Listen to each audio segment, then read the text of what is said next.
that is that Ukraine's president is now alleging that Russia is plotting a coup against him, as the U.S. warns a Russian invasion of the country is very possible.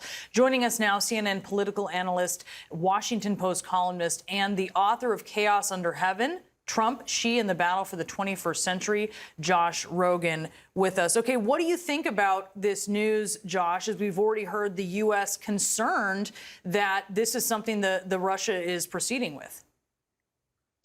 Well, Brianna, as if it wasn't bad enough that Vladimir Putin had staged 100,000 troops on his side of the Russia-Ukraine border, now the president of Ukraine is alleging that he's plotting an internal coup as well.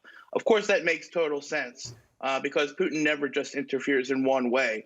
His assault on Ukraine's sovereignty and freedom has always been both internal and external. What's interesting about this particular coup plot, according to Zelensky, that is that it involves allegedly the country's richest man, the oligarch named Rinat Akhmetov. You may remember that name because it came up in the controversy over Paul Manafort and polling data. And although nothing was ever proven as to his connections, it's just let's call it a weird coincidence that in 2016 he was involved with Manafort's efforts to give polling data to Ukraine and Russia, and now he seems that his name has come up again. So we're still waiting for more details, but it's clear that Ukraine is facing a number of threats, both internal and external, and they all point back in one direction, and that's Moscow.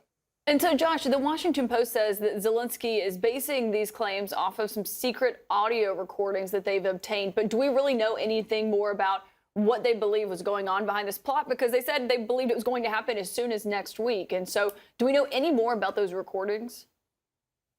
Well, Zelensky gave a press conference. He didn't give us much detail. I'm sure there'll be more written about this in the coming days. One would think that if the plot was scheduled for this next week, that announcing it would force the plotters to reschedule. So it seems like it might not happen this week, but the threat remains. What's clear is no matter what the details are, that when part of what Zelensky has been doing, in addition to resisting Russian aggression, is to try to clean up the corruption of the oligarchs inside of his own system. And of course, the oligarchs are naturally fighting back. So, Ukraine's got a lot of problems: energy, politics, the Russian threat.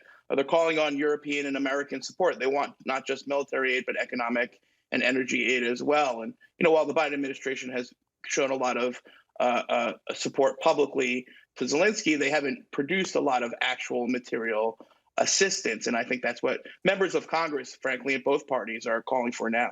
Yeah, what's really in place to stop Putin? It's a big question there. I do want to turn to China and Taiwan, Josh, because you had another group of lawmakers, 5 this time, define China visiting the democratic island of Taiwan, even though they were specifically asked not to. And I wonder what kind of impact this has, considering, we just saw that conversation with Xi and Biden, but you've also reported pretty extensively on the possibility of a diplomatic boycott of the upcoming games in China. I mean, what does this mean?